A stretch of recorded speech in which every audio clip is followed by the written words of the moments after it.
Right from the beginning of the first episode we are made aware of the passing of the father from a family. Then we are shown that it's an isekai right away. I mean, we all know what's an isekai, right? It means another world. Even though there is no isekai in the title, the Tensei means for rebirth, and as the world has flying dogs, well, we cannot exactly say that Japan or our world as a whole has them, so yeah, it's an isekai. So why do I want to talk about this isekai, even though it is mediocre for the most part and it feels bland, but that's only because they use a lot of brown and grey in almost every frame, but the animation of it is pretty good quality. I mean, it was made by Mother, not mine and not yours, but by the studio of the name. The sound design is okay too, but what stands out the most is the OST.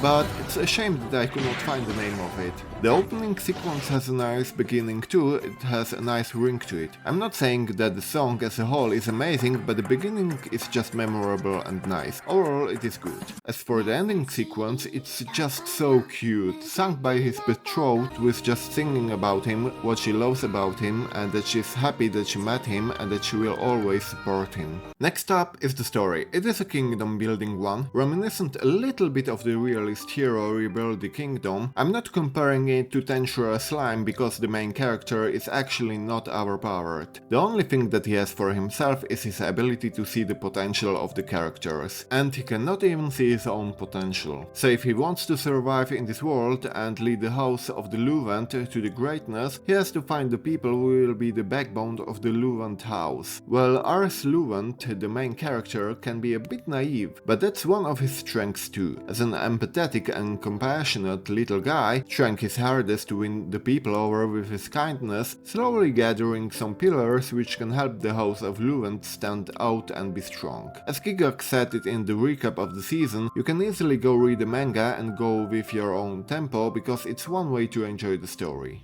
Back to the story, I guess. As I mentioned in the beginning, the starting and turning point is the death of the head of the Luvant family. As the episodes 1 to 6, we can see the gradual progression of our little Ars gathering the pillars of the house of the Luvant, and as we are nearing the episode 7, which is the singularity of it all, it is the ending of one era and the beginning of another one. This was the introduction I can give you without spoiling anything major. Now comes the spoiler territory, so for those who want to go blind, you can close the video as there will be no outro today. Spoiler in the 1, in the 2, and here we go. Episode 7. Aris' father, Raven Luvant, comes back from the battlefield on a stretcher. Because of an illness he had before going onto the battlefield, he overdid it and just pushed himself over his limits. We can see that he does not have much time left, and we can even see Aris struggling with himself and blaming himself for everything. Even though it is not his fault, he blames himself for not being able to go to the battlefield and leave his father at home to rest. Aris is pushing himself to train till he cannot even lift his fingers, and it's painful to watch.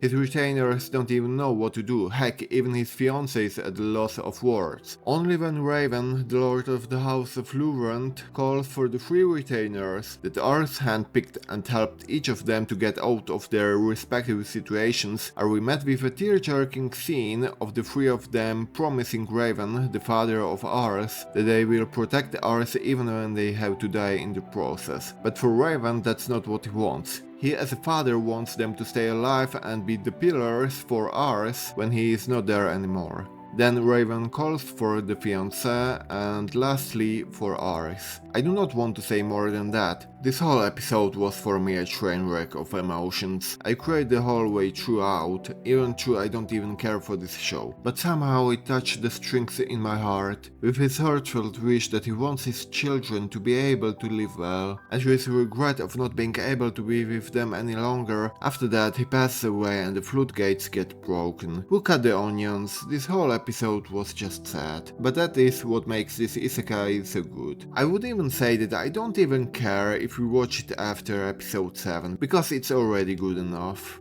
It's enough. Thank you for watching, stay healthy, cherish your family and have a nice rest of the day.